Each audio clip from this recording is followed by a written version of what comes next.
Next question जो कि एक प्रमेय है, यदि एक रेखा किसी त्रिभुज के एक आंतरिक कोण का समद्विभाजन करे तो वह समद्विभाजक रेखा उस कोण की सम्मुख भुजा को त्रिभुज की शेष भुजाओं की लंबाई के अनुपात में विभाजित करती है। देखिए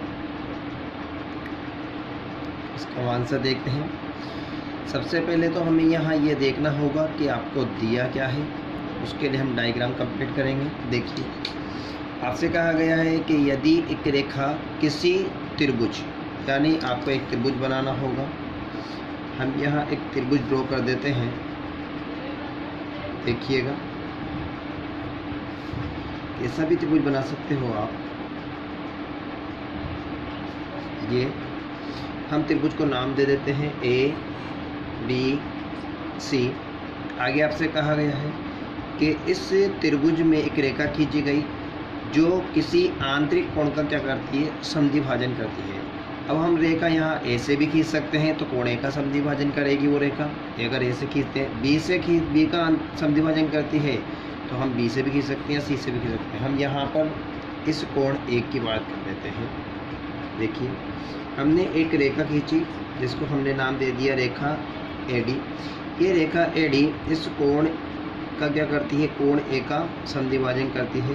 तो हम यहाँ पर इसको नंबर्स दे देंगे, कोण 1 और कोण 2। यानी ये AD जो रेखा है वह इस कोण ए का समद्विभाजन करती है, अर्थात कोण 1 किसके बराबर है, कोण 2 के। ऐसा आपको बताया गया है। तो आपसे कहा गया है कि वह समद्विभाजक रेखा उस कोण की सम्मुख भुजा से मतलब है कि ये जो कोण है इसकी सम्मुख भुजा यानी BC, सम्मुख भुजा को त्रिभुज की शेष भुजाओं की लंबाई के अनुपात में विभाजित करें। यानी इस सम्मुख भुजा का जो अनुपात आएगा, जैसे कि इसका हम अनुपात निकालेंगे, डिवाइड हो चुकी है रेखा, इस त्रिभुज की शेष 2 भुजा बच गई आपके पास AB और AC। तो इन दोनों का अनुपात, इन दोनों के क्या अनुपात क्या होना चाहिए, बराबर होना चाहिए। आपको क्या करना है, सिद्ध करना है। ये सिद्ध कीजिए। देखिएगा आपको त्रिभुज ABC में बताया गया है कि त्रिभुज ABC में जो AD है वो कोण A का क्या है, समद्विभाजक है। इसलिए हम कह सकते हैं कि कोण 1 किसके बराबर होगा, कोण 2 के। हम इसको इक्वेशन नंबर 1 मान लेते हैं। देखिएगा आपको सिद्ध क्या करना है वो देखिए। आपको सिद्ध करना है कि ये जो समद्विभाजक रेखा है, अर्थात जो समद्विभाजक रेखा आपके पास AD है, ये AD इस BC को जिस अनुपात में विभाजित करती है वही अनुपात शेष भुजाओं का भी होना चाहिए। अर्थात आपको क्या बताना है कि BD/DC का प्राप्त अनुपात AB/AC के प्राप्त अनुपात के क्या होना चाहिए, बराबर होना चाहिए। इसके लिए हमने क्या कर ली, रचना की। रचना में हमने क्या किया वो देखिए। हमने इस AD के समांतर एक रेखा खींची इस तरह से, जिसको हमने नाम दिया CE। खींची तथा इस AB को कहाँ तक मिलाया, E तक मिलाया। देखिए कैसे हम इसको आगे बढ़ा देंगे इस तरह से।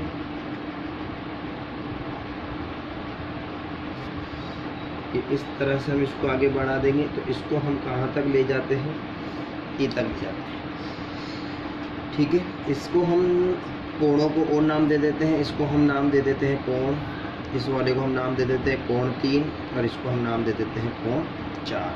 देखिएगा उत्पत्ति कैसे सोल्व करेंगे इसको। चूँकि हम इस त्रिभुज में रचना मान चुके हैं कि AD किसके समांतर है, CE के, तो हम यहाँ पर त्रिभुज पूरा ले लेते हैं। ये वाला त्रिभुज BCE। तो जो त्रिभुज BCE आपके पास है, इस BCE में क्योंकि हमें पता है कि AD किसके समांतर है, इस CE के समांतर, यानी ये है वाली लाइन यानी ये जो AD है आपके पास, AD किसके समांतर, इस E के, तो इसलिए हम यहाँ थेल्स प्रमेय का प्रयोग कर सकते हैं। तो वो हो जाएगा आपके पास क्या, BD अपॉन DC बराबर क्या हो जाएगा, BA अपॉन, या इसको हम AB भी लिख सकते हैं, AE। और इसको हम कह सकते हैं कि ये हमें कहाँ से प्राप्त हुआ है, ये हमें प्राप्त हुआ है थेल्स प्रमेय से। और इसको हम इक्वेशन दे देते हैं, इक्वेशन नंबर 2।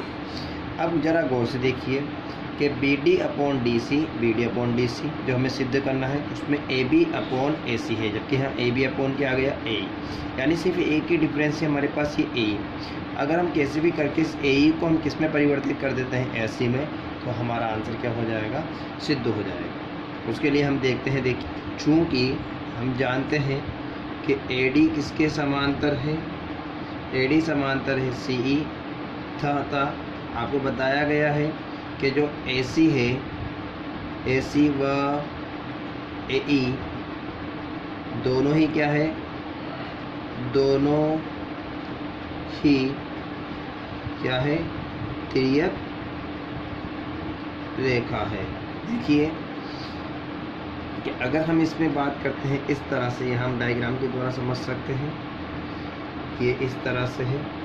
देखिए कि यहाँ पर ये है आपके पास D, ये है आपके पास A, ये है आपके पास C और ये है आपके पास E। इसमें एक तो हमारे पास बना हुआ है AC, तो ये भी एक तिर्यक रेखा है, और एक इस तरह से बना हुआ है AE, ये भी हमारे पास तिर्यक रेखा है। ठीक है, अगर हम इसको समझने का इस तरह से प्रयास करते हैं, देखिए ये यहाँ पर कौन से कोण हैं, तो ये संगत कोण है, और ये है कोण नंबर 1 और ये है कोण नंबर 4। तो हम कह सकते हैं इसलिए कोण 1 किसके बराबर होगा, कोण 4 के। रीज़न क्या है, क्योंकि ये हमारे पास क्या है, ये हमारे पास संगत कोण है। ठीक है, उसके बाद हम ये देख सकते हैं कि यहाँ पर ये जो बना हुआ है, ये है हमारे पास कोण 3, और ये हमारा कोण है कोण 2। तो यहाँ पर हम ये कह सकते हैं कि कोण 2 किसके बराबर है, कोण 3 के। कारण ये कौन से कोण है हमारे पास, एकांतर कोण है। बात क्लियर है। इसको हम इक्वेशन दे देते हैं 3 और इसको इक्वेशन दे देते हैं हम 4। ज़रा ध्यान दीजिए सभी, इसको इस तरफ समझ सकते हैं हम। देखिए समीकरण नंबर 1, समीकरण नंबर 3 व 4 से देखिए समीकरण 1 क्या बताता है कि कोण 1 किसके बराबर है, कोण 2 के। और यहाँ पर ये क्या बताता है कि कोण 1 किसके बराबर है, कोण 4 के। इसका मतलब ये हुआ कि कोण 2 किसके बराबर है, कोण 4 के। और कोण 2 अगर कोण 4 के है तो कोण 2 किसके बराबर है, कोण 3 के। तो यहाँ से हम कह सकते हैं कि कोण 1 किसके बराबर है, कोण 2 के। कोण 2 किसके बराबर है, कोण 3 के। और कोण 1 किसके बराबर है, कोण 4 के। तो यहाँ से हम ये भी कह सकते हैं इसलिए कि कोण 3 किसके बराबर है, कोण 4 के। अगर कोण 3 कोण 4 के बराबर है तो हम कह सकते हैं, ज़रा ध्यान दीजिए, क्या कह सकते हैं कि यहाँ जो AE है वो किसके बराबर हो जाएगा, AC के। क्योंकि हम जानते हैं समान कोणों की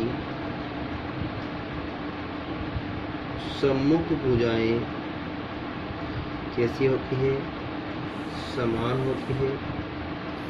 अब इसको हम नंबर दे देते हैं, इक्वेशन नंबर कितनी, 5।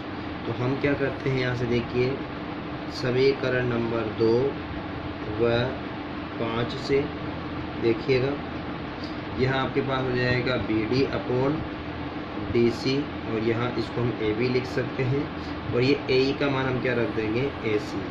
इस प्रकार हमें हमारा आंसर प्राप्त होगा।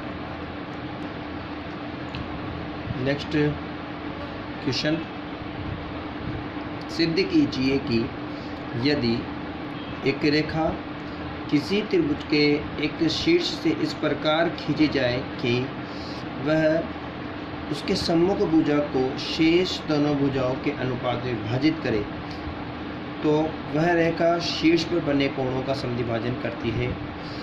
देखिए सबसे पहले प्रश्न जो कि प्रमेय है, ये प्रमेय इसके पहले वाले प्रमेय का विलोम भी है।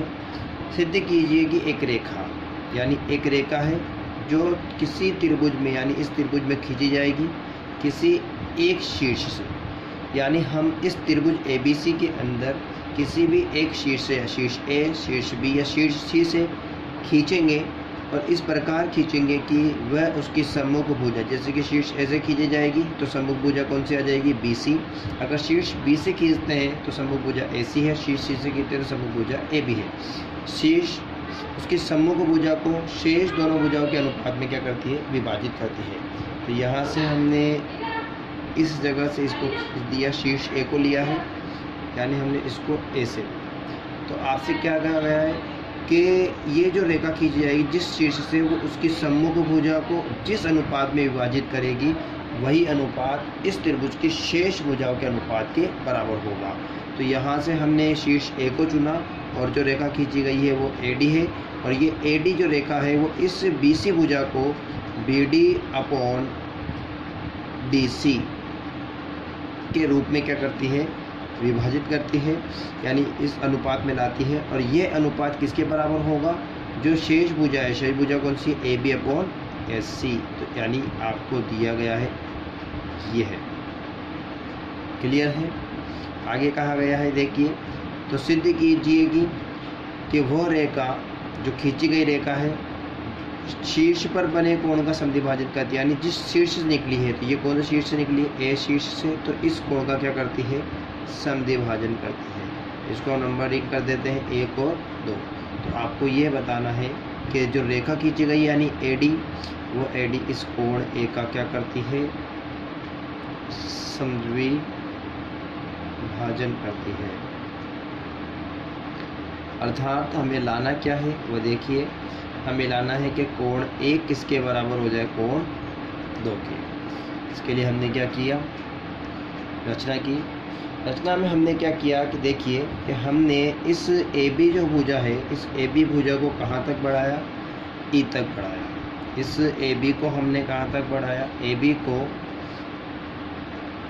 बिंदु E तक इस प्रकार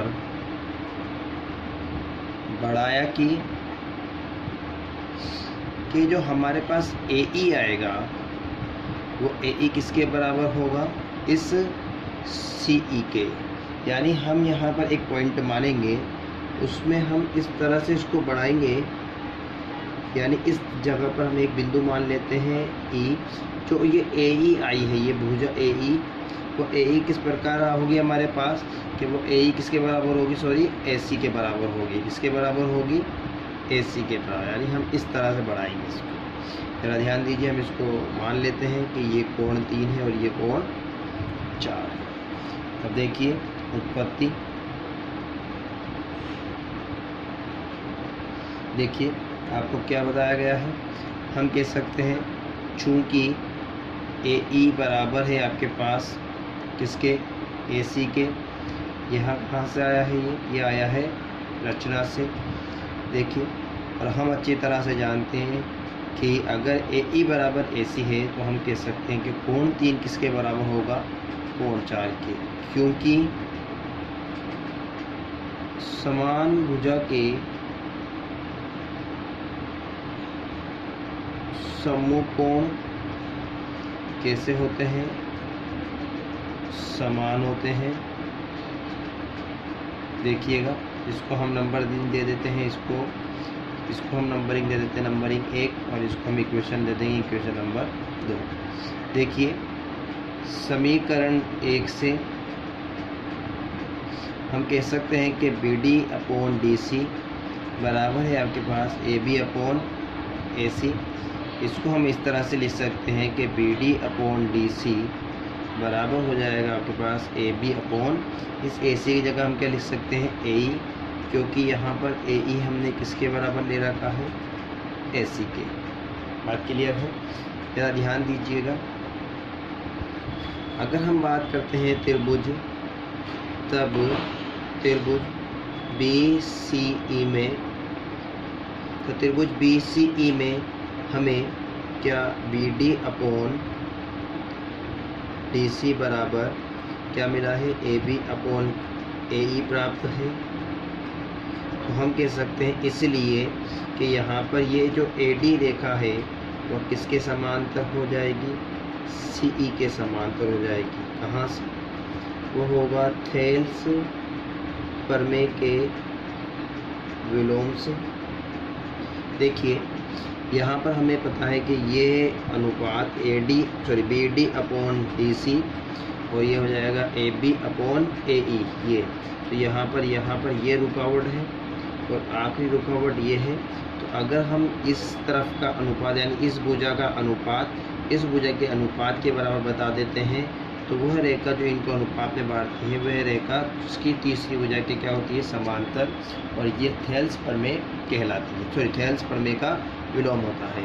अब अगर AD समांतर है CE के तो हम कह सकते हैं कि कोण 1 किसके बराबर होगा, कोण 4 के, कारण क्योंकि ये क्या है, संगत कोण है। और हम कह सकते हैं कि कोण 2 किसके बराबर होगा, कोण 3 के, क्योंकि कारण ये एकांतर कोण है।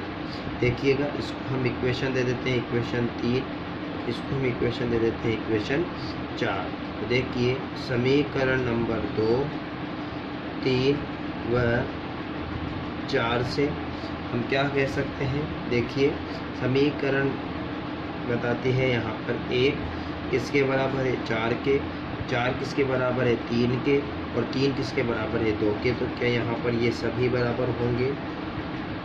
तो क्या हम यहाँ पर ये भी कह सकते हैं कि इसलिए क्या कोण 1 बराबर होगा कोण 2 के। और अगर ऐसा है तो हम कह सकते हैं अतः जो AD है वो कोण A का क्या है,